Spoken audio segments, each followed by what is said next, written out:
Mueve la pelota Jorge Quintana, autoriza al árbitro. Empieza a circular la pelota en el Municipal de la ciudad de Carapeguá, categoría intermedia, fecha número 2.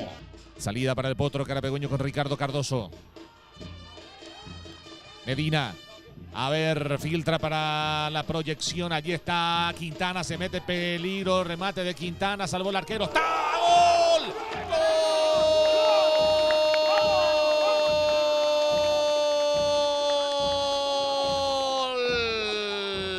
Del potro carapegüeño. Jorge Quintana primero.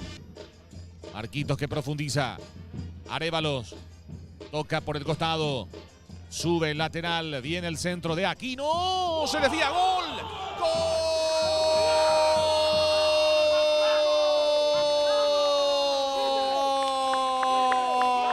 ¡Gol! Del 3 de noviembre.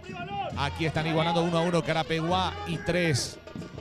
El centro de Vega. Arriba contra el área, golpe de cabeza, Quintana. ¡Gol! ¡Gol!